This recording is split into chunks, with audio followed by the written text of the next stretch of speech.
Good morning, folks. Any of you people out there that find humor in this, you're really a sick, vapid person. You got no soul. Do you think it's funny? Yeah, this has gone beyond the pale. You people should be ashamed of yourself.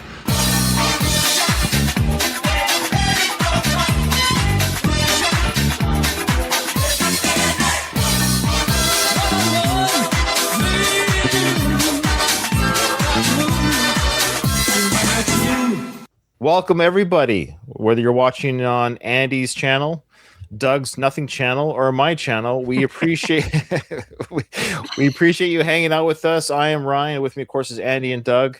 Andy, are you officially the third mic on this Frank journey, or what's going on here? I like to tell people I am. Okay, I hope you do. I'm all in on Frank. This is it's good shit. So we got an all male threesome going on here. Oh wow! Enjoy the fun. Frank's Lemon Party is the new title of this show. I really wish that we could do this more often because it honestly is my favorite podcasting I've ever done. Mine too. It is the most fun. Other than Doug being here, it's the most fun I have. You're not the only one to ever say that. Other than Doug being here, this is a great party. No, this is fantastic. You guys are the best, and Frank's the best too. We love Frank, and we're always trying to figure out who he is. And it's been a spell since he's had an actual new interview, and we were blessed with a new interview from Vinny. Inside Hollywood with Vinny. Oh, please. Was it new, though? I mean, I heard a lot of stories that I've heard before. I think he just gives the same interview every time he gets interviewed. But I haven't heard I only listened to the second or the third part. So right. I could be wrong. Maybe it was all new for the first two parts. Because you're the newest person to the Frank Stallone experience. Yeah. Doug and I, and then my first host, Dom, when we first started it, here's the thing, Dom, my first host, he actually tapped out because of the repetitiveness of Frank. That it was so he was, but you from the world that you come in the Dabbleverse, Andy, you're used to locals kind of repeating their stories and the journey. Like that's sort of the mantra of what makes them a locale. Yeah, the greatest hits, Stuttering John's greatest hits. You know, you're right. Seasoned, your Teflon ability to weather that kind of storm is there, and I've learned it by listening to those shows. And Doug, he's just a sucker for punishment anyways, and he's a fan of the DV as well.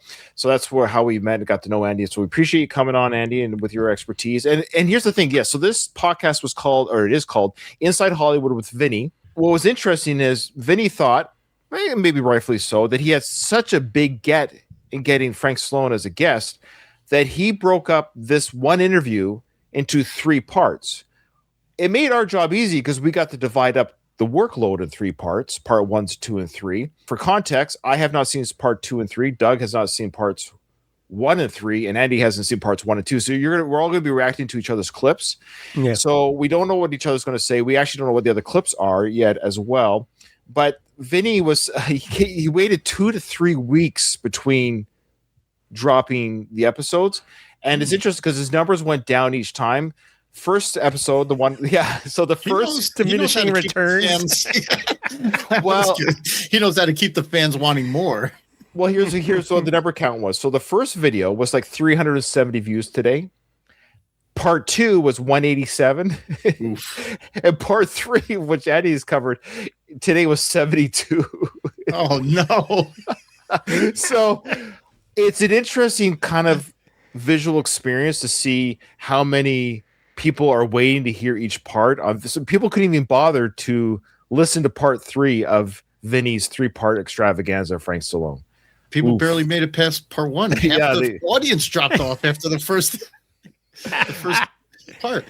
Does he do some strange editing in your guys' clips? So here's the thing about Vinny. Vinny is a serviceable, seems like a nice guy. He's from Philly. So his whole channel is basically, he's from South Philly. Everything seems to have a Philly connection, but the connection is from the South streets of Philly to the heart of Hollywood. He interviews directors, celebrities, blah, blah, blah. Now, I don't know if he really does do that, but he got Frank. And I think Frank might be one of his biggest celebrities that he's gotten on his channel. Your buddy Joe Matarese would love this. There's a lot of Philly and South Jersey. Yeah. Dude, We should reach out to Vinny to get Joe on the show. That'd be amazing. Yeah. Okay, I'm going to take care of that. Thank you, Doug. Can we cover that interview? Or do we give it to Carl? No, it's ours. F Carl. This is our interview. This is my work. I'll say this as well, that I interviewed Joe Matarese long ago. Remember that? Yeah, I remember. I remember well. Okay, so I got the first part. Here we go. Part 1. It starts off right away with a bang.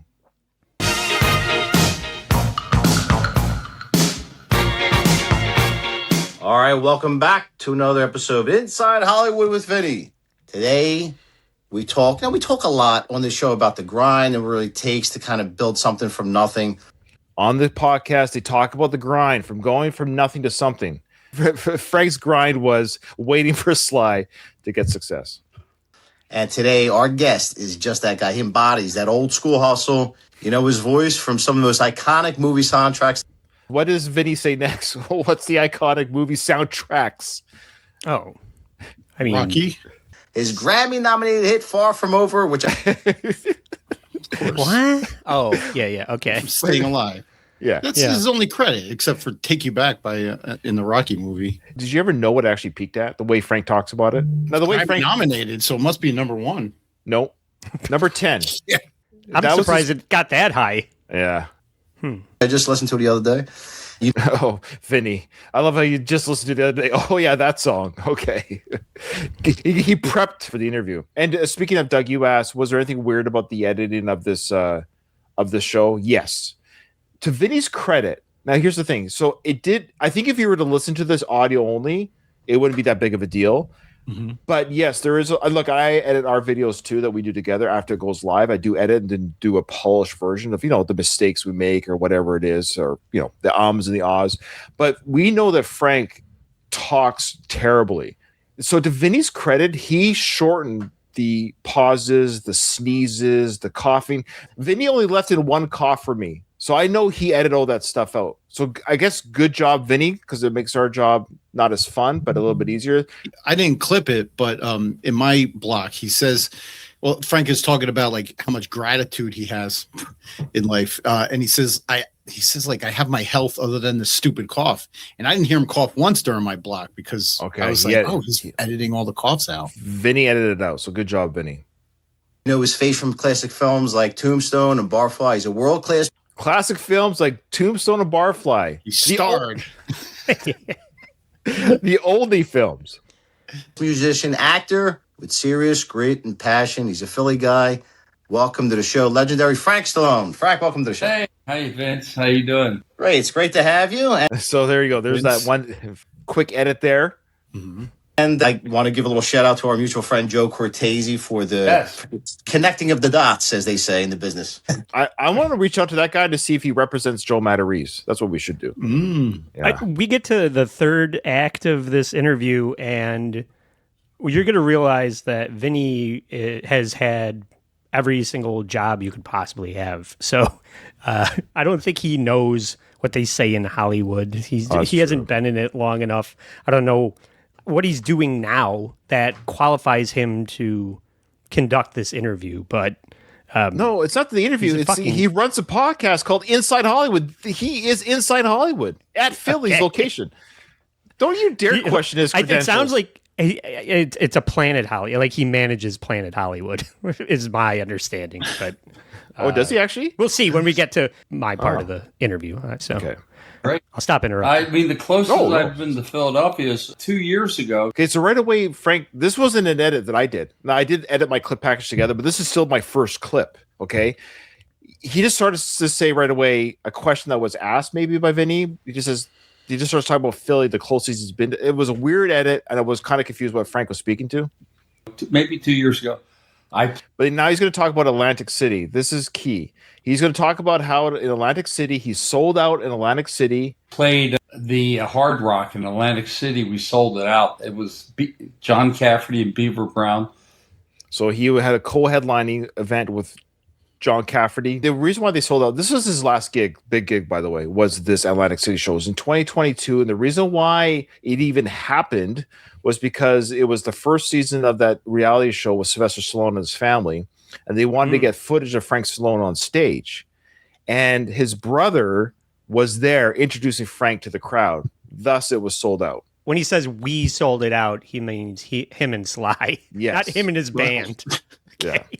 And myself headlining. It was great to see a lot of people. You know, I hadn't played in that era. The last time I think I played Philadelphia was 1984. Okay, so now he talks about his second big gig that he always talks about. Doug's heard this before. Maybe you haven't, Andy, or some of your listeners. 2022 was in Atlantic City because of Sly's introduction of Frank. And then he also played another free event, the July 4th, 1985-84, free on the Philadelphia Stairs, July 4th celebration. He talks about like he was headlining Woodstock, essentially. Yeah. But he was a size stage performer. Like, I think either the Bee Gees or the Eagles or or Grateful Dead or some big band played there, but of course they all came here to see Frank. When they used to have the concert, the 4th of July concert on the steps, it was the Beach Boys, myself, Katrina and the Waves. I mean, it was really fun. I mean, we did Take You Back from Rocky, Far From Over. What else would you do? That's his set list. Really? You did those two songs? That's amazing. And the crowd was a huge crowd then. I don't know what's going on with it now, but. Okay, that was a weird comment too. I don't know what's going on with it now. The crowds or the event in Philly on July 4th? Yeah. Yeah, it's all the people that are wrong, not Frank. You know, everybody else has changed because they don't enjoy his music anymore. Yeah, I always wanted to come back. It was just really fun to play there. So, Frank, tell us how it all got started. Tell us a little bit about yourself, how you found your love for music. Well, okay, Doug, trivia. Do you remember how Frank got started in his music? Do you recall? He's shared the story 20 times. He was 16 years old. Oh, come on. Earlier than that. Singing for the family. He was 6 years old. I almost fired you from the show. How dare you forget how dare you forget? I was thinking when he went pro. Okay, that's a fair question. He went pro at 16, but when did he find out that he was a singer? That's right. And, you know, no one spoke English. I mean, you know, all my aunts and uncles, when they get together, they're all from the old country. But, you know, I just started singing. I just opened my mouth, started singing, and then, you know, I was getting applause from all the relatives. Listen to Frank sing. And, of course, imitating people when I was a kid. All right. So there you go. That's his origin story, Andy. Have you heard that one yet about how... No, well, I think so, but I just love when all these Chenzos refer to the old country, like Italy isn't still a country. It's still there. Just because you're not there anymore doesn't mean that it's... I mean, yeah, America's newer than Italy, so it is the older country, but... people that make Italians that make Italy their personality are so annoying to me. Just gonna say that they make that their identity. And it's annoying because they, you know, you speak perfect English until they say the word mozzarella, and then it's mozzarella. Got a great comment here from Las Vegas Ginger. I love to speak to it. She says, "I saw Frank play live in LA with his band. He's excellent on stage. Very talented man. Watch the documentary Stallone, Frank, that is. It's awesome." Well, a couple things here, Vegas Ginger. Yeah, we love Frank, and I suspect his band and him on stage is a very tight experience. He's been doing it for, what, Doug, since he was 16, right? So he's been doing it for a long time. Yeah. Professionally, since he was 16. And not only have I seen the documentary Stallone, Frank, that is, but I had an interview with the director of said documentary, Derek Wayne Johnson, who had some interesting things to say about Frank behind the scenes, which Frank is a better guitar player and singer than I am, so I don't want to take that away from the guy. Right, the guy. He of course, he can sing. He can sing. I think his own inflated sense of self is what we have some joy in picking apart. Oh yeah, that's what makes these guys entertaining, is the delusion that they're more important than they actually are. Yeah. Speaking of which. He's talking about, you know, being a kid singing in front of his relatives that can't speak English. And then he says that, I got applause. Like my 3-year-old daughter will babble through Let It Go from fucking Frozen. And yeah, we clap when she's done. That doesn't mean she's a gifted singer. She's gonna be the new Taylor Swift. You wait and see, man. You're gonna eat these words, right? Ginger said that Frank's ego is inflated because of our great comments. Yeah, absolutely. We love Frank. We wish him all the best. And look at that. You got a nice super chat there, Andy. That's very kind of you. Donna G. Donna G's my sugar mama. Oh, Hi, wow. Donna G. You're very lucky. I wonder what it's like to have viewers. Okay. All right. You'll never know. In the 60s, you couldn't, on a Saturday, you couldn't move on that street. Okay, so he's talking about a very busy street in Philly. He subtly makes a comment here. I wonder if you can catch what he's referring to, Doug and Andy. We've talked about it before with Frank. So this was back in the 60s and 70s, maybe even the 80s, about the streets and what they were like, even though they were busy. All the head shops and Ward's Follies, all these like interesting places. It was just all like kids, probably from 16, 15 up to like, early 20s. And it was so cool. I mean, it was very peaceful. Very peaceful. Any reason why it would be very peaceful back, despite the age group, despite the largest of the crowds back in the day? Anything he's referring to? Any guesses? Demographic, pre-gentrification, the drugs. He misses the white time. He misses the whitey time. That's what white days. He misses whether the good old white Philly days. or whether it's LA, the yesteryear was the best year. A lot of good-looking chicks, as a young guy, and then you're playing at these clubs. I just, I get up very early in the morning, which I usually do when we were doing Rocky Balboa. So he's talking about his time in 2008, Andy. Doug knows this, of course, but that's when 2006 when Rocky Balboa was released. It was filmed at 05 or whatever. Of course, Frank is on the set milling around, seeing what he can do with his brother. During this time, he had a handy cam. He was filming the locations of the things. There's that very famous scene. Even during the filming of the Rocky film, he still has to make it about him. And I just walk around a camera, like just kind of videoing, like, well, this was here. And in that famous scene, when my brother says to his son, he's talking to his son, it doesn't matter how hard you get hit, which is a famous scene. I swear to you, there's a staircase there, like a stone staircase going up to, like, I guess it was a townhouse or something like that. Absolutely, the staircase, right next to the staircase, maybe 3 feet away, there was these steps going down, and that was a club I played called the Magic Theater.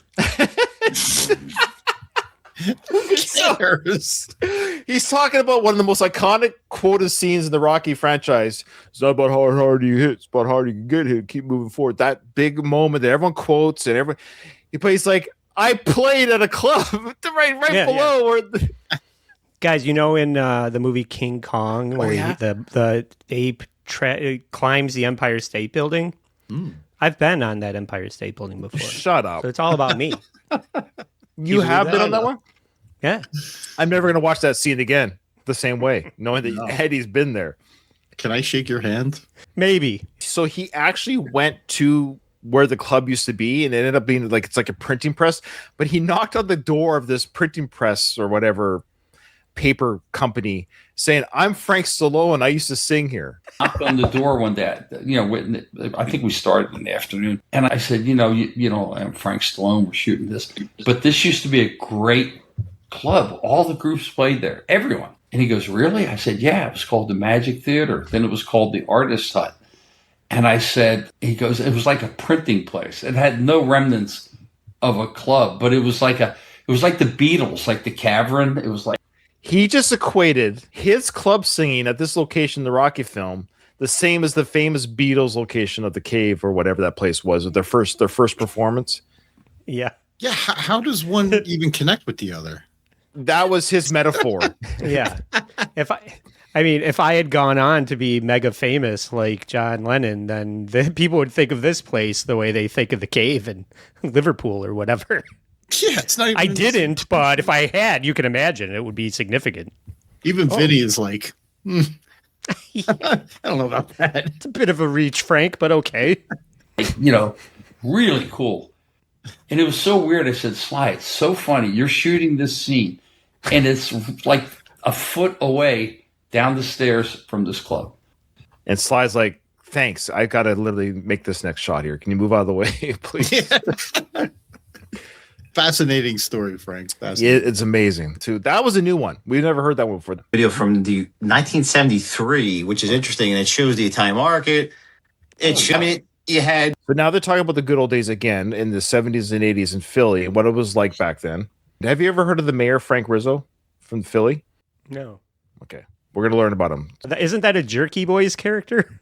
It might be. It might be. Maybe that's where they got the name from. You know, it's really sad when you think about Frank Rizzo. I mean, he rose up as a motor. So there's Frank Rizzo with his brother Sylvester. And I'll give Vinny credit. He gets these little pictures and, he does some editing here. And maybe that's why he took so long between parts, because he wanted to get a good product out there. Just like a cop, commissioner, then became mayor. And he was a great mayor because he was like Giuliani. He didn't take any guff. The police were totally protected and he let them do their job. And now, they take a statue down. Where did that come from? Like he was the bad guy. So Frank asked the question, why would they take a statue down? Here's some things on Frank Rizzo's resume. Police brutality. Officers shot civilians at the rate of 1 per week.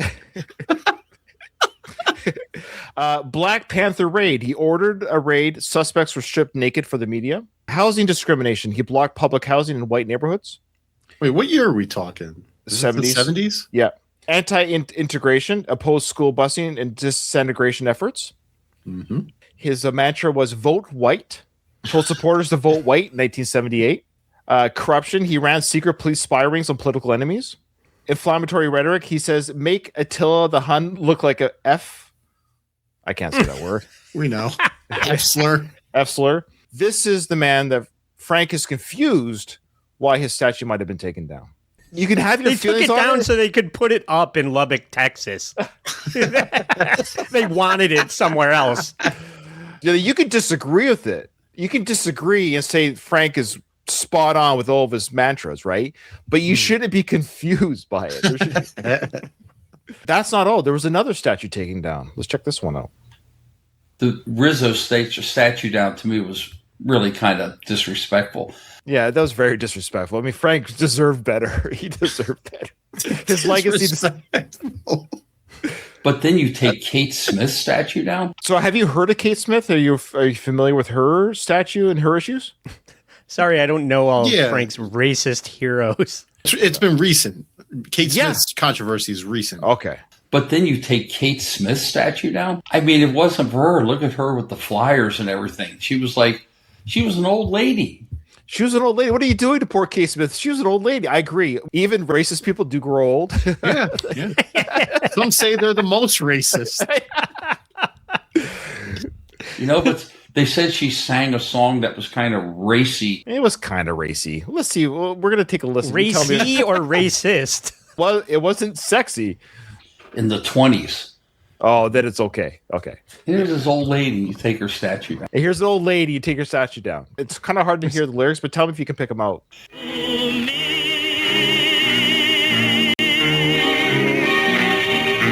Someone had picked cotton. Someone had a plant corn.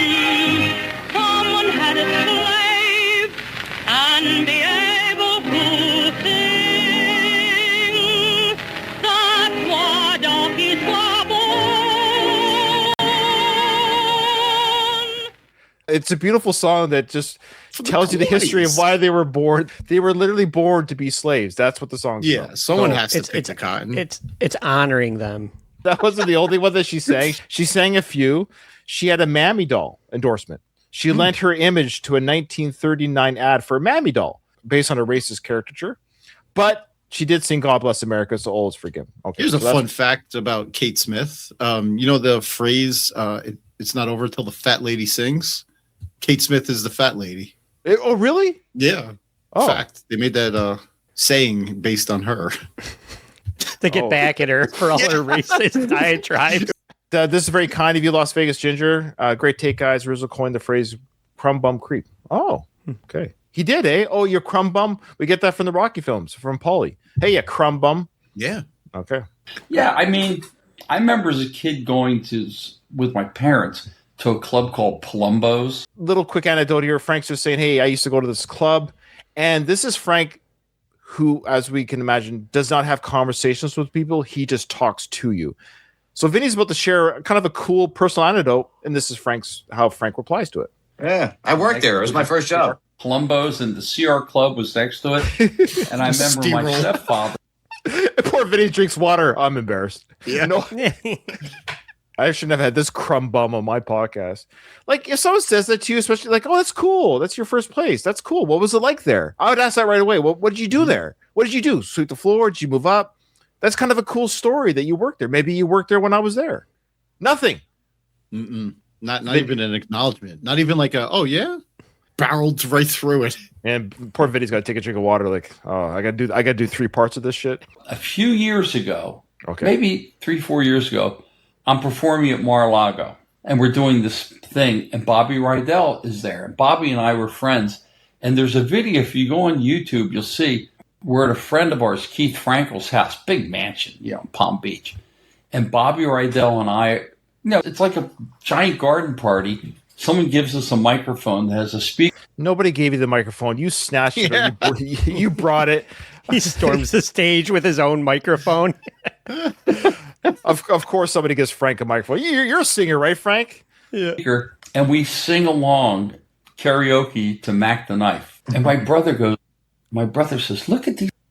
Now, I love this. So we get the stamp of approval from Sly. Sly is odd. He's an odd guy. I love him, but he's odd. His love-hate relationship with Frank, I think it's the same as ours, quite frankly. But Sly actually put this video on his own personal TikTok.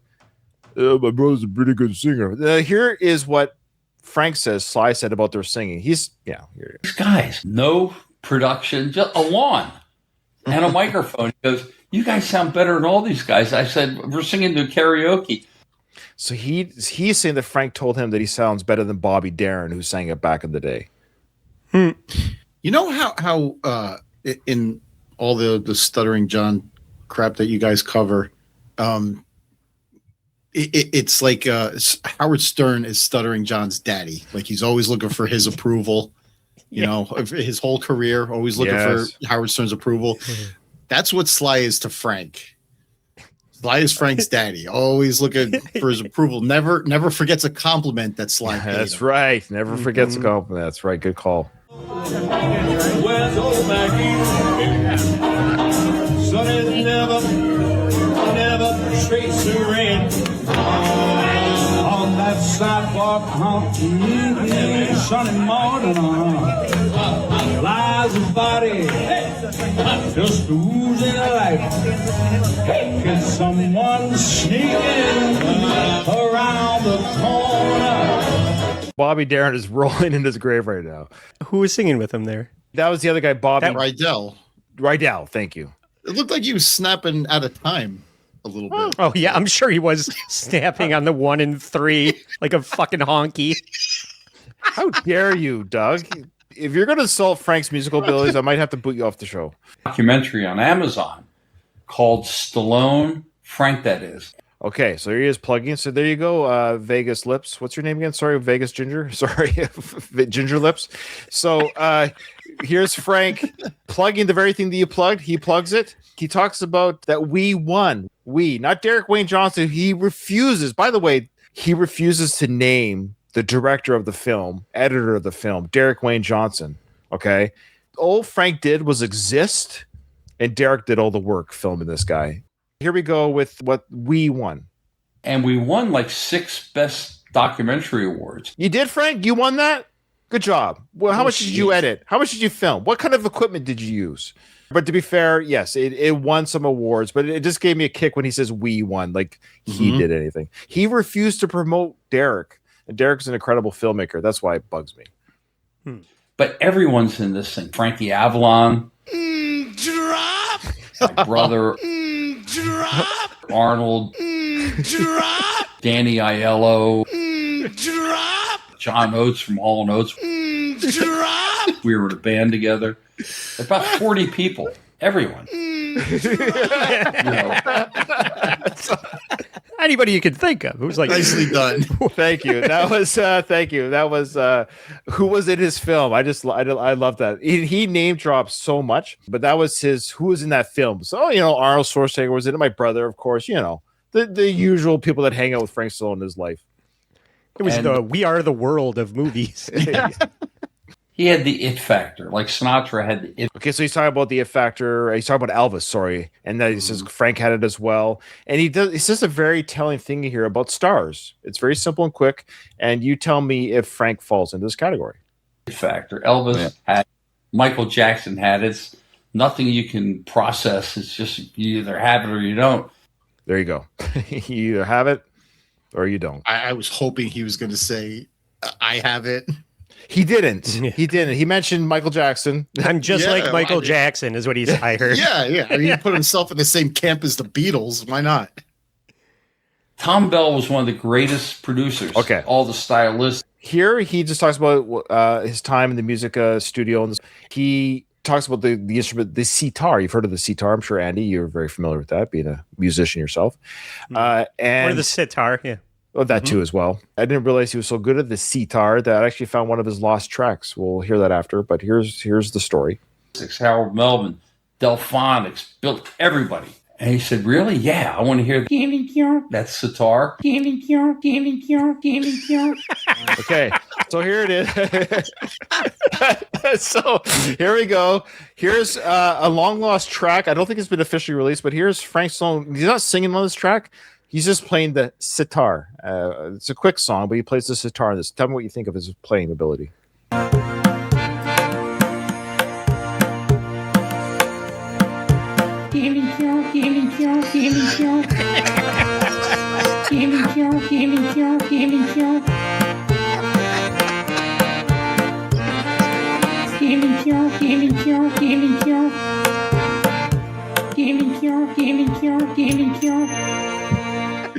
So what do you think of that?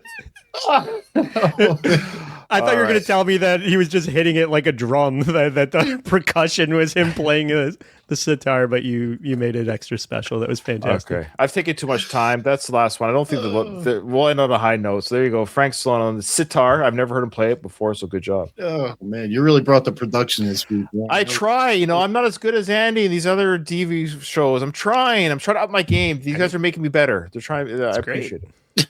Okay. Now we got to do Doug. Yeah, so we start off pretty hot. And he's talking about all the musicians that turned down. They didn't want to do it. Sorry, turn down what? Alive. That's what I ended mine on. That's right, because it was a cliffhanger. Sorry, mine ended on the cliffhanger. Long story short, he wrote songs. That's right, he wrote songs for Staying Alive. They didn't want him, and Bee Gees dropped out. The studio got desperate, and Sly said, and it ended like on a cliffhanger. So you picked up on the cliffhanger. So my brother calls me up, and I knew by tone of his voice he wanted something. Hey, I knew that he was desperate beyond measure. Hey, brother, how are you guys? I'm not doing that good. I mean, I'm always. He goes, remember all the songs you wrote? I go, yes, I do remember them. You rejected every one. He goes, yeah, but we got a problem with the Bee Gees and blah, blah. I said, so he said, yeah, why don't you come around? So this is what happened. I'll never forget it. Everyone was kind of depressed and panicked because, they got millions of dollars invested in this movie and they have no music and they're ready to shoot. So he goes, listen, I'm going to have lunch at Travolta's. I want you to come along. Bring that cassette, but don't say anything. Don't say it's you or anything like this. So we're sitting there. Travolta's here. My brother's here and I'm in the middle. And it's now when I think back, it's kind of comical. It's like Barbarino. I think that first clip might have been a little, more lame than I thought it was, but this goes right into this one because he does some good impressions here. What's funny is it's not the flex Frank makes it out to be. They're desperate. They don't have music. Yeah. This movie is in development, it's in production. It's going to be released. It's a literal movie about music and we don't have any. Give us anything you have. It's like basically we have a picnic or we have a wedding, but we didn't hire a caterer. Whatever you have in your cupboards, folks, bring it. We got to feed people. We're desperate. It's not the flex he thinks it is. They also asked Hall & Oates, they asked the Bee Gees and some others. He was literally the last desperate choice. And he talks about like this. It was a gift for him. And in my clip as well, he even said to Sly, "Hey, that first movie, millions and millions of copies. If you could just put one of my songs in for 20 seconds," he thought that 20-second royalty would give him millions. Sly got like very desperate that he knew that Frank would jump at the chance. He turned down all of his songs. He played like a bunch of songs for him. And Sly was like, "No, not what we're looking for. Not what we're looking for." Then when he got desperate, he went to Frank knowing that Frank would never say no to this. But yeah, because he's sitting in a room with Sly and with John Travolta. From Welcome Back, Kotter meets Rocky. And they're talking, "Yeah, you know how I feel." Yeah. So Travolta's going back and forth. Wait, was that John Travolta? Was that John Travolta?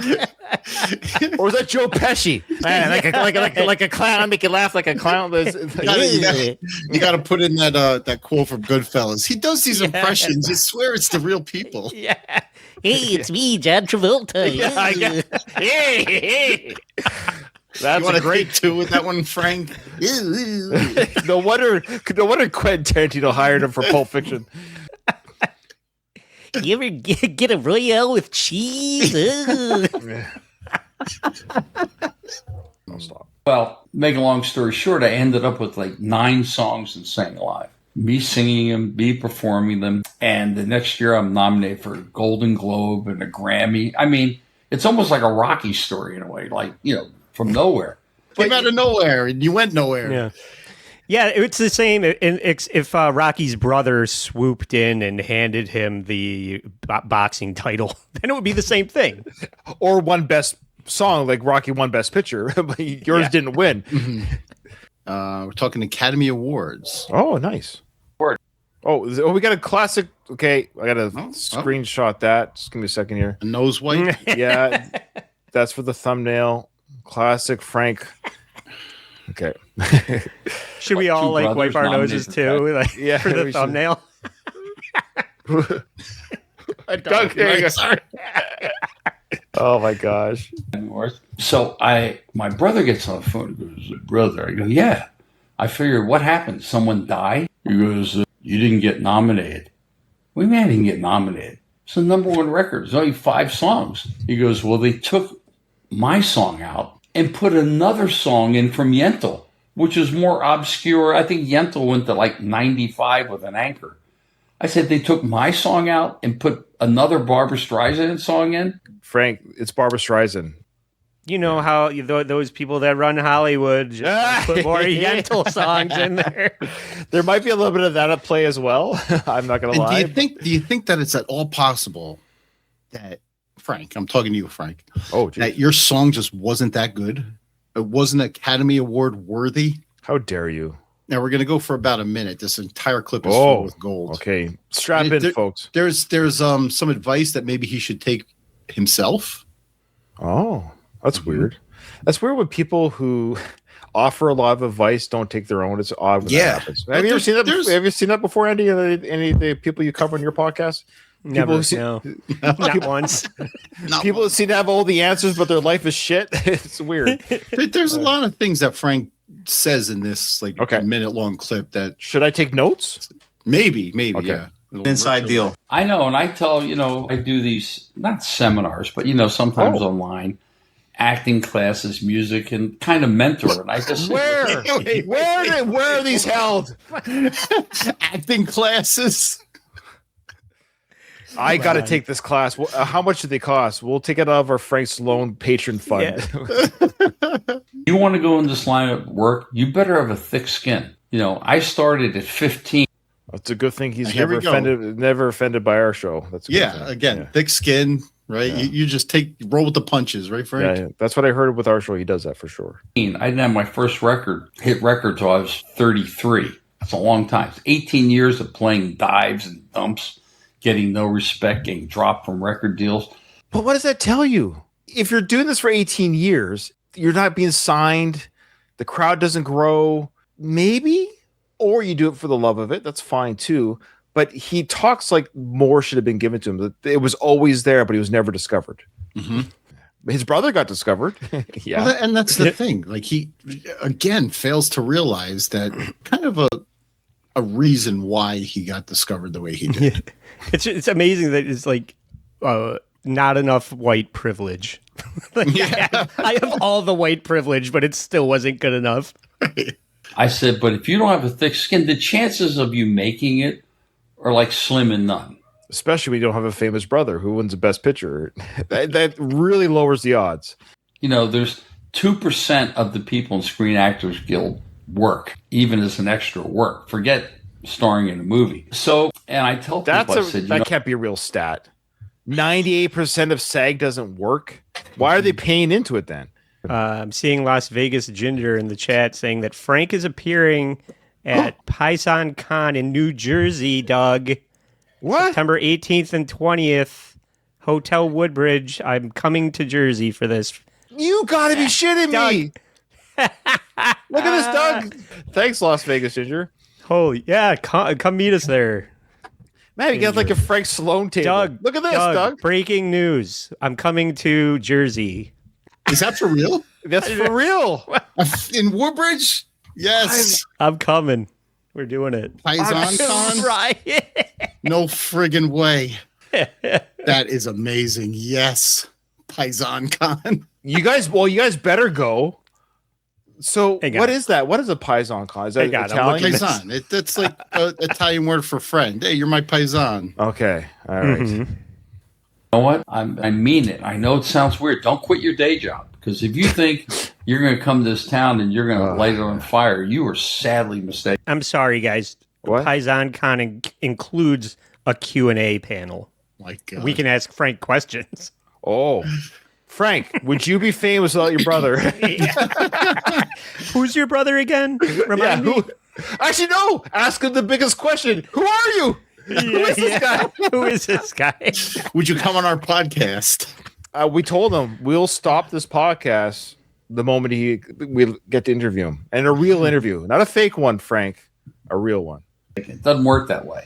Oh, sorry. It's luck, it's timing, who you know, the right place at the. That's basically all the platitudes that he throws out. It's who you know. It's not what you know. It's the right place at the right time.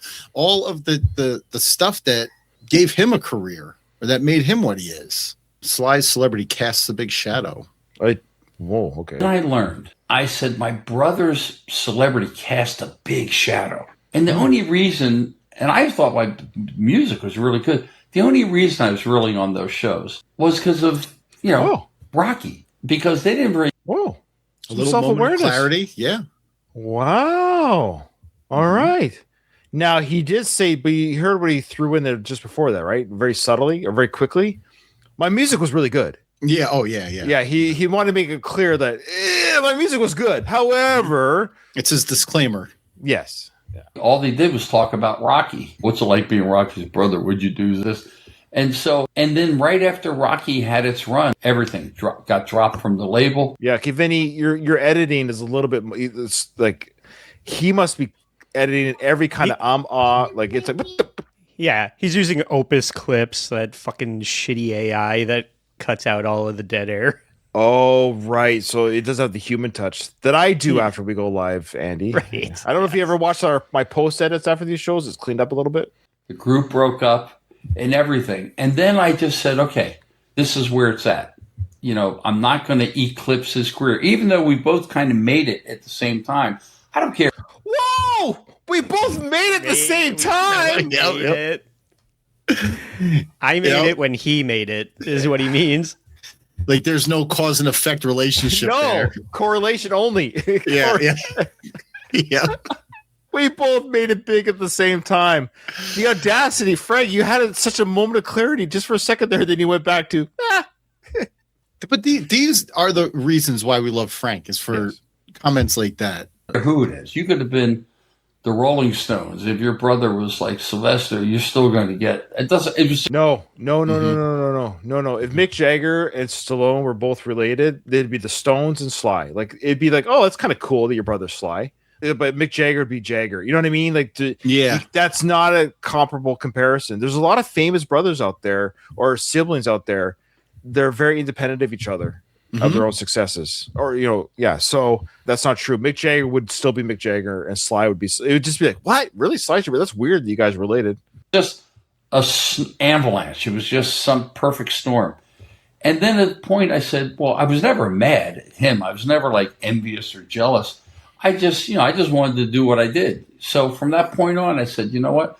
I'm proud of my brother. I'm proud of what we've done together. You better be for the monthly allowances that you get. You know? Yeah. And then when that ended, then I started getting movie parts. I was always a ham anyway. He got all those movie parts all on his own. Yeah, yours had production in it. Mine has zero production value. Vinny ran out of ambition with the third part because there's no images mapped onto. Oh, really? He gave up? No. Oh no. Yeah. Oh, I feel bad for Vinny. He seems like a sweet guy. So he because the part one, he went all out with. Did you get pictures on yours, Doug? No. He stopped doing it. He realized the numbers weren't there. He wasn't going to bother. But maybe he should have, because by part 3, people were like, "Hey, where's the fuck's the pictures, man?" Then only 70 people showed up for part 3. Midwest or wherever. So it was like swingers. Hey, man, look at that girl. And everyone wanted to be an actress. The girls, I'm a model, actress, whatever. And I said, well, the whatever is what's scary.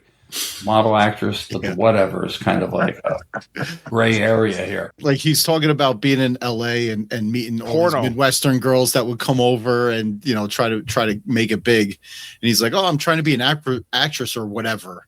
It's the whatever that's scary. Like the Frank Stallone casting couch has been set up. Yeah, maybe you should have went after some of the whatevers. Yeah, you should have become a producer. This one's for Andy. He's really undersells how difficult blues guitar is. Oh, they were real blues guys. We just imitate it, you know, because we like it. No, I like playing blues guitar because I have ADD and PTSD, so I can't. Whoa, from what? Watching Rambo? I don't think he knows what those words mean. Oh yeah. Okay. He has ADD and PTSD, and YMCA was where he got his showers. Remember shit. So if blues is great, I just make up stuff as I go along. In other words, I can't play anything really structured. Oh, it sounds like Andy's playing. That's true. Yeah. Blues is just easy. You just make it up. Just make it up. I thought it was jazz that you make up as you go. He says, like, I have ADD. I can't play anything structured. And then he's talking about only playing 12-bar blues, the most repetitive genre of music that's the most structured. You don't just make it up as you go along. No, that's the thing. That's why it's universal, because everybody can jump in and like do their own thing, and everybody knows where it's going. So that's like in Back to the Future. Structured. In Back to the Future, when he jumps in with that band and just tells them like, this is a blues riff, just follow me, right. And you know. Yeah. Right. Yeah. A lot of song structures. It's like chords, like the 1-4-5 chord structure. It's a language that musicians know, and 12-bar blues is the most known. It's Frank obviously doesn't know it. Yeah, right. He doesn't know what the fuck he's talking about. I mean, it wouldn't be Frank Stallone if we weren't talking about how he had to claw and scrap and grind to get to where he is. And he had nobody's help. It was all elbow grease from That's Frank. why Vinny does the show. Remember, he does the show talking about the grind. That's what the show's about. Right. Is gone, because now all these guys sit home with their computer and Pro Tools and make a record. That's true. You know, you just steal a rhythm and play a record. These guys were guys that, you know, played on the road. I was friends with Frankie Lane, Tony Bennett. Jerry Vale used to go to Cafe Roma every Saturday with his wife. Al Martino I did a gig with. You know, stuff like that. But you'll never see that again. It's like blues guys. You'll never see guys like Muddy Waters and Howlin' Wolf and B.B. King and Freddie. It's gone. They just don't have guys like that anymore. Guys like Gary Clark Jr. or Chris Stone, Kingfish, Ingram. Like a 22-year-old blues prodigy from Mississippi doesn't exist. It might as well not exist because Frank's never heard of him. It shows up in your clip. It showed up in Doug's as well, but I only did mine, my part 1. I did some math for how many name drops he does in that 30-minute clip that I had. Yeah. Okay. So Frank name drops in my part 1 only 70 to 80 unique artists, celebrities, and businesses across my part 1. Yeah. That's 8 to 12% of his spoken words, like 12% of what he's saying is naming things. Yeah. Celebrities, businesses. That's ridiculous. At this stage he's just naming shit that he's heard of, though. These aren't people that he's worked with. He's just like, oh yeah, remember Muddy Waters and BB King? Yeah, we all do, but that doesn't qualify as name dropping, I guess. So but he's still throwing himself in there with him. John says, "How am I here? I don't know. If your algorithm brought you here, I'm sorry." And he also asks, "Is this live?" No, this is pre-recorded. And not only is the blues dead, but hard rock is also dead. Because all of the bands that Frank used to listen to are broken up now. So hard rock doesn't exist. It might as well not exist because he's never heard of Mastodon or Clutch. Who do you have out there that's like really ballsy, like Led Zeppelin or the Who or the Kinks or the Stones? I think, the last of that hard rock was probably the Allman Brothers. Tom Petty. Hard rock. Holy smokes, Allman Brothers. Well, yeah, that was it. Rock and roll, hard rock ended with the Allman Brothers. Yeah. It died with Dwayne Allman. Okay. And sitcoms died with the Jeffersons. Like, what are you doing, Frank? The honeymooners. Just because your scope of knowledge ended in 1976 doesn't mean everybody's has. Exactly. He didn't watch the Jeffersons. Oh, yeah, that's true. Yeah, because he couldn't name one band that is popular in 2026. So that means hard rock is dead. Yeah. Old man. Old man mentality. That is old man syndrome. But he should know better, though. He should just know, logically, you should just know better. Like, I get it. You don't have to like it. But to say that it doesn't exist, the kids aren't going to shows to this day, mosh pitting and having fun. To this day, thousands and thousands of people, like, Metallica, have you ever heard of it? They're still selling out stadiums. When we were watching part 1 and I was saying that Vinny is a loser that can't hold a job and manages a Planet Hollywood, it was because of this clip. You're right, John. Hard rock's not really played on the radio, but again, it just depends what you call the radio. Everyone streams now on their phones. They just put the hard rock playlist. It's like the radio's sort of dead anyways. That's my end. But if you put hard rock into Spotify, a bunch of bands will come up. Oh, yeah, of course. And also... not just the Allman Brothers. No, not just the Allman. John also wants to know, Doug, when are you going to roid rage? Apparently you use steroids. Say something else about hard rock. Oh, easy. Easy. Yeah. And by the way, Doug's a cop, so you better not roid rage on anybody. I can't. I'm not allowed to do steroids. I want to see the cop cam footage. Do you have any cop cam footage we can watch? Of my cop cam footage? Anything fun to watch? Oh, that would be funny. I want to see that would be a day in the life of Doug. Just riding around, singing along to the radio and you shit. would be so bored.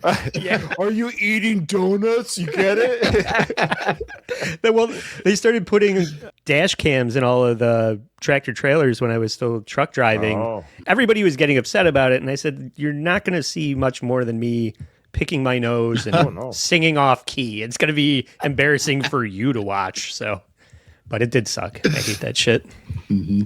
Sorry, your setup was again for this one? Oh, yeah. So this is Vinny. Vinny's a loser. What? How dare he? To Plumbos.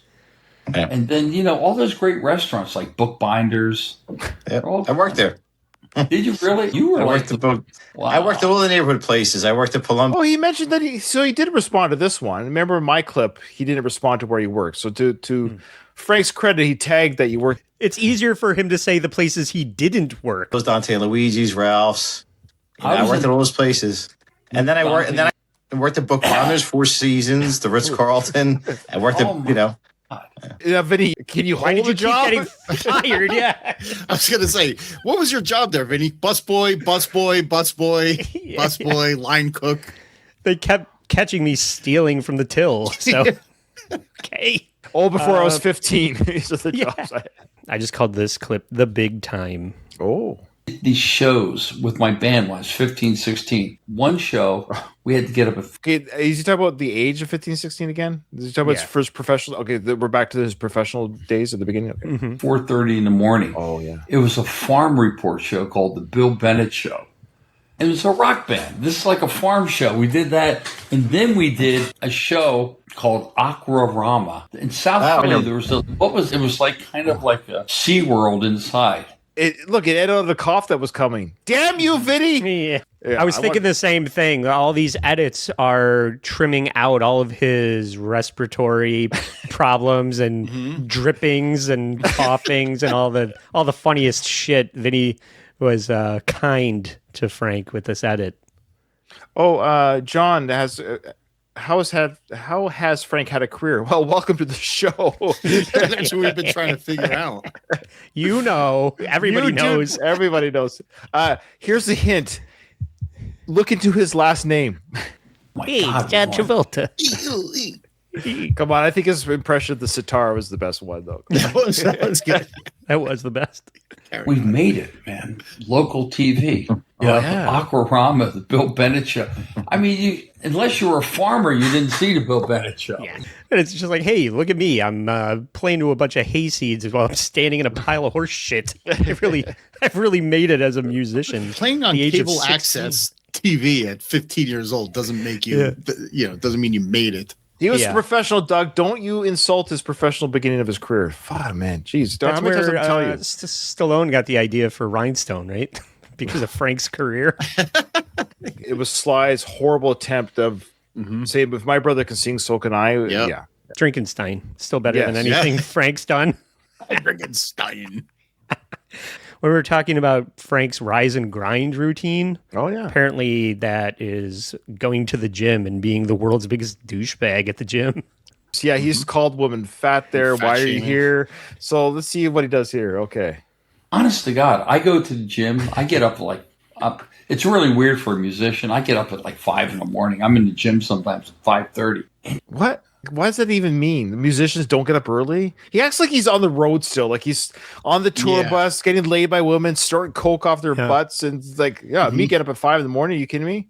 Yeah. If anything, it contradicts your claim that you're a working musician because you'd be going to bed at 5 in the morning, not getting up and going to the gym. If you were a successful musician, I mean. He does the early show, catches a sensible dinner, and then goes to bed at a reasonable time. Everyone is so disconnected. Everyone has AirPods in, looking at their phones. And I told some guy, I said, man, if you worked out as much as you text, you'd be like Mr. America. Really? I mean, I don't wear headphones. I dress. Okay, you raw dog at the gym. Good for you. It's like...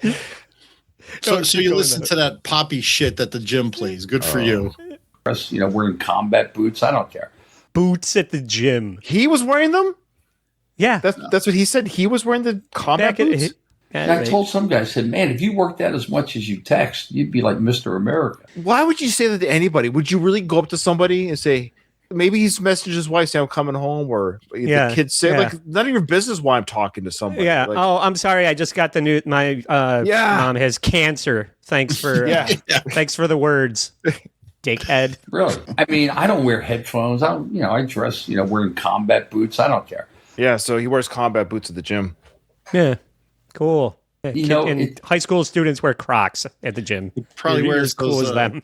Those pants with the pockets on the side, tucks them into his combat boots, looking like a, like I want to see Frank wearing like joggers tucked into his socks with wearing Crocs like every other penis head at the gym. Yeah, you go to the gym now, you see them. Yeah, I see all those dildos. Talk about being disconnected. Doug, you go to the gym. I don't. And Andy, you said you're going back to the gym. As you can tell, I know it looks like I go to the gym, but I don't. You look great. Oh yeah. So when you go to the gym, guys, do you want people up in your business talking to you? Like I wouldn't want to talk to people. So the disconnection is on purpose. I have headphones in. I'm in my workout mode, whatever it is, because I'm doing a workout. I'm in my headspace. Hey, guy on the treadmill, what's up? What? Like, because one of my biggest pet peeves at the gym is the socialites, because they'll do a set, they'll hang out by the machine that I want to use for 10 minutes talking, and then they'll do another set, and I'll just be there like with fucking flames coming out of my head. Do you want to see a roid rage there, John? You're about to see it, because that drives me fucking bananas. I guess my posture is making it look like I'm going to jump on the screen. I'm just doing this in 3D. Put your 3D glasses on, folks. The Jaws 3D. Yeah. And Ginger, This is great. This is actually could very well be. Look at that. Frank doesn't want to wear headphones. Hey, is that Frank Stallone? Oh, who, me? Send her the link. That's a good call, Ginger Lips. I like that. All right. Ginger Lips. Friend of mine. It was more young people. I was just there. We just happened to walk in. We were going to grab something to eat. Oh, no. Honest to God, every girl there, they're sitting on these benches. Every one of them's like in their phone. I said, I feel sorry for these young guys. There are a lot of good-looking young college guys. These girls are buried in the phone. I said, don't worry about that. The boyfriends are burying their face in something else later that night. Don't worry about the girls burying their face with the phones. Who are you texting? She goes, my girlfriend. I said, where is she? She's over across the room. I said, my God, so disconnected. Hey, Susan, come over here. I said, who are you texting? I'm texting my dad. I'm saying, remember Frank Stallone? That fucking loser's here right now. He looks like shit. I'm surprised Frank doesn't grab their phone and say, wait, who are you texting? Show me. This better be worth it. Hey, Dad, what was our safe word again? Because this creep is hitting. This is Frank bragging about his library in his house and how much he reads. He's we've seen his books. Remember the last one we did? He showed his books, Ayn Rand or whatever that. Yeah. Fountainhead or Atlas Stallone Shrugged, whatever he was. Atlas Shrugged and all these other books. Mein Kampf is in the collection. Yeah. How dare you? Where you could shoot a cannon in there. There's no one there. No one reads books. If you saw over here, I must in this room here have well over 1,000 books. And I probably gotten given away or traded. How long would it take to read an average of 1,000 books in your lifetime? You know what I mean? Like that's an insane amount of time. You got to figure out how much time it takes to read times 1,000. Yeah. Let's just say it takes you, if you're a fast reader, 5 hours. That's a fast. Is that 4 hours to 5 is a fast read? So that's 5 to 7,000 hours of reading. And he's given away half of that. So he's read 1,500 books. At least. So we're talking 6,000 to 8,000 hours of reading. Mm-hmm. How much lip moving is going on during that reading? Always a voracious reader. My mother always said, read. It's one thing. I want to hear what his mother said. Guess what his mom always said. Oh, Sly is my favorite. That would have been my guess. And don't ever get plastic surgery. Yeah. Do your research on your plastic surgeon. Last clip. Frank's got a storied movie career, right? And they may not have been the best movies, but The Dark Knight. So they had a suit of armor on me made of rubber, like the helmet. trying to make it sound like he was in the Dark Knight. It is so cheap. When I'm talking, the thing is moving. Like it's supposed to be a suit of armor, but it's rubber. It's like, I said, you can't get, you know what? I said, you can't get any worse than this. I mean, I did some movies. I said, I played one for my brother. I did up in Calgary, and I played it for him. Never came out. And there were some good actors in it. Charlie Napier. Oh, yeah. This is legit. In all honesty, Frank, there is a film that he filmed with Sly that never got released. That is one of those lost films that you wish you could have. He's going to start name dropping names no one's ever fucking heard of, though. Oh, right now? Right now? Okay, let me go back. Jack Napier's a name, right? Do we know who he is? That's the Joker in Batman. That's Nicholson's Joker character. Oh. Jack Napier. That's why I heard that name. Yeah. Who's the double chin guy? At first, I thought it might have been me. I was like, that's. I think it's Vinny. Vinny is the you had interview. never heard of. Yeah. Well, if you haven't already, everyone subscribe to Inside Hollywood with Vinny. He's from Philly, and he gets you to the heart of Hollywood with people like Frank Stallone. Okay. I'm sure he'll be at Paisano Con. Yeah. Are you guys going to go? Are you going? Fuck yeah, I'm going. Paisano Con. Can you get off that? Do you know? Doug, you find out if you can go, and if you can go, I'll come down. Yeah, for sure. Man, I'm so. God, we gotta. Yeah, we'll dig into this. Yeah. Everything's happening without me. I made you guys. I came all the way to fucking Victoria. I flew on a private plane just to come see you. Yeah, but your wife makes more than my wife. Let's be serious. Cut that part out. That's okay. That's that, The guy he was going after, Sonny Landham, who's in, Oh 48 yeah, Sonny Landham. Yeah, that's the Billy Bear. He's that's right. the Indian. Yeah, well, yeah, sure. And Predator. Mm-hmm. Yeah. hours. All these guys, but all was these guys. This cheesy movie. So I said, I got to watch this. I was on the ground, convulsing and laughter. So it was. He goes, "This might be the worst movie I've ever seen in my life." Yeah, you haven't seen Stop or My Mom Will Shoot, Sly? Yeah. I want to see this movie, but it's not out. That's the thing. It's I know. It's so freaking annoying. Oh, that's your last clip? Yeah, the rest of Okay. it is just platitudes and bullshit. There was something I had for my clip. Do you want to hear the song again? Yes, sitar? fuck yes. Okay, let's watch this again. People came in later. Tom Bell was one of the greatest producers. Okay, for those who came in late, so he's talking about producing an album with this guy, and he wanted Frank to play the sitar. The stylistics, Harold Melvin, Delphonics, built everybody. And he said, "Really? Yeah, I want to hear that sitar."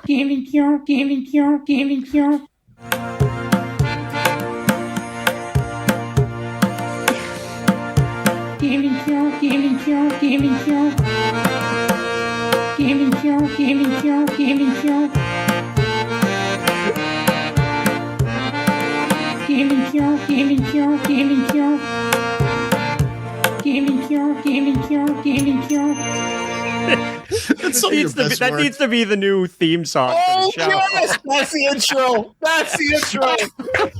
I will make that the intro. I'll do it after this episode because it's going to spoil it for the first time. Oh yeah, you got it. Oh yeah, Lucy. She called. She can't make it. Yeah, it's true. Okay, there is a clip I wanted you to see. I think it's just the next one. In the 60s, like, all these kids, like at Belmont Plateau, there were like 50,000 kids. Like, Listen. All these kids, like at Belmont Plateau, there were like 50,000 Don't worry, I clipped it again so you could hear it. kids, out on the lawn. They're like. That's all. I think he dropped. Who's that guy that dropped acid? The politics guy that dropped Tom Ford. No, it was recently in the news. One of your guys in the States. But anyways, okay, that's it. All right. Well, everyone, it was an absolute pleasure. Andy, thanks for your great. Your channel is the reason why anyone watched us today. So I appreciate the comments. But if you're watching us from Andy's channel, which is all apologies, Andy's a great. Now a good friend of ours, we could say, because Andy has now met Doug and myself in real life. And we're still, I guess we're still friends. We're real friends, Andy, because we've met. Yes. We've shaken hands. We rubbed each other's backs. We did the things that friends do. And he hasn't ghosted you after. So. No, he hasn't ghosted me. He came back on the show after, so that's a good sign. Anyways, if you're on Andy's show, check out Frank Stallone. Who is this guy? It's an actual podcast on an actual channel by itself. Check it out. And you see Andy on those episodes as well when he came on the show. There's a lot of great Frank content out there. We're trying to figure out who Frank is. And the goal is, guys, that we're going to get Frank on the show one day, interview him. And when that happens, that will be the last episode.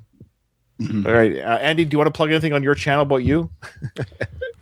Sure. Yeah. I mean, I'm going to be on with Carl and Tukey tomorrow talking about No Effects, the punk band, on Bert Kreischer's cooking show. So look forward to that. Probably on Carl's channel. And then next week I have the poker stream on Monday night right here on this program, this channel. And I got Pat Dixon and Jody B and 2K. These guys are all regulars in the game. And I'm going to try and get Joey C, Bacon Bits, maybe. Doug, you're always welcome to come back whenever you're available on a Monday. Let me know. I'd love to have you on. Ryan, if you ever learn how to play, you can come on. Okay. I'm happy to take your money though. I know. Literally, the one time I was on, I literally paid to talk to you. Like, yeah, he played poker. It's like I could do. I get to bet on every hand. You didn't know a check or a fold was a thing. Yeah, I can do this for free. Thank you very much. No. I do. I think we are going to do a game where I just kind of teach people the ropes. Oh, that'd be people great. like Luigi Greenberg and Gummy Chainsaw. That's a great idea. A bunch of great noobs, friends. Yeah. So if you want to get in that game, probably 0 to low stakes and just talk fundamentals and talk shit. Yeah. And I think that would actually maybe get a couple views. Watch a bunch of noobs play. Yeah. Watch the movie Rounders before you play. That's very. I have seen it, but I've heard. Yeah. Okay. Well, thanks everyone. Thanks for joining us. So I think all these shows are going to start falling by the wayside because I think people just don't want to hear it anymore.